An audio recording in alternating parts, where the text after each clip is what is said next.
Okay, moving on. I'm going to talk about this one real fast. This probably isn't going to be too valuable for you, except for this. Okay, we know about its second derivative. You have to know second derivative talks about the concavity. So this is going to be telling us something about the concavity of this thing. Okay, so what specifically about the concavity? Well, at x equals 0, it's concave up because the second derivative is positive. At x equals 2, it's concave down because it's negative. And here it's 0 at 1, which means that at some point it has to change concavity. It went from concave up to concave down. This would take like 10 times longer if you were actually going to do it on the test, but who cares? I'm not too interested in that right now. We talked about this one in class. No thanks. We talked about this one in class, but I'm actually going to do it because so many people were messing it up. Okay, so here we go. If sine of xy equals x, then what's dy dx? Okay, we can't tease this out to get y by itself, so we have to implicitly differentiate. This is going to be a pain algebraically, but whatever, we can deal. Okay, so what we need to do is we need to d dx the entire thing. Okay, so equals x d dx the entire thing. Okay, so we're taking the derivative of sine, no problem, cosine of whatever that garbage is. Now the chain rule tells us we need to take the derivative of whatever the garbage is. The garbage is xy. This is going to be a product rule. Okay, so we need to multiply by the derivative of whatever this stuff is. Okay, product rule. d dx of x is 1. Product rule says plain old y plus plain old first times the derivative of y. Now keep in mind, we're d-dxing everything, so they don't match, so this is going to be a y prime situation, or if you like, dy dx. If you don't understand that, come see me, we can figure it out. Equals, we d-dx x, and we just get 1. Okay, so now the algebra is annoying, so let's clean it up a little bit. First thing I'm going to do, I'm going to divide both sides by cosine of xy, and I'm going to get this.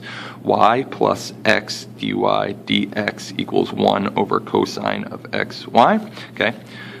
It's just algebra from here. I'm going to subtract y from both sides. I'm going to get x dy dx equals 1 over cosine of xy minus y.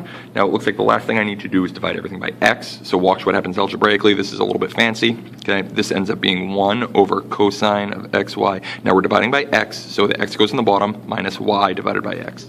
Okay, so you're going to look at this and you're going to say, wait a second, that doesn't look like any of the answers. Okay, what you're going to want to do in a situation like this is get the denominators common. Okay, so we need the denominator to be cosine xyx. Okay, so it's fine here, here it's not fine. So what I'm going to do is I'm going to take this and I'm going to multiply the top and the bottom by cosine xy. So this is what's going to happen. I get 1 over cosine xy x. Okay, so that was fine. Now multiply the top and the bottom by cosine xy, so it becomes cosine xyy.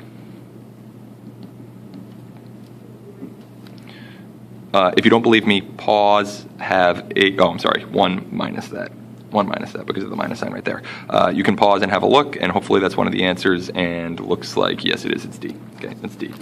Let's look. All right, 17. The graph of the function shown has horizontal tangents at x equals 2. Okay, that's fine. Also has 1 at x equals 5. Terrific. Let g be this function here. Okay, I might have to pause this and think about it, but let's stop. Let's go for a second. For what values of x does the graph of g have a point of inflection? Oh, okay. I think we're going to be fine. Okay. So g, we don't know what it looks like. Okay. Very important. Fundamental theorem of calculus tells us this. All right. The derivative of g of x, so if you like, g prime of x, it's literally, you just take the x, stick it in. It is f of x. That's the derivative. Okay. Oh, this is f of x. So here's our derivative. Now, we want to know where it has an inflection point. Okay. An inflection point is when the second derivative changes signs. Well, the second derivative, this is the first derivative. So the second derivative is going to be where the derivative of this changes signs. So I'm going to look and I'm like, okay, so this is the derivative. It's increasing, increasing, increasing, increasing, decreasing, which means right here is where the derivative of this picture switches signs. It also switches signs here because decreasing, decreasing, decreasing, decreasing, increasing, increasing, increasing. So I know that there's a point of inflection at 2, and I know there's a point of inflection at 5, 2 and 5. And this is how they're going to try to trick you. They want you to do this. Oh, it's 0. It goes from positive to negative. That doesn't matter. All that matters, does it go from increasing to decreasing or decreasing to increasing? You have to be really careful about that.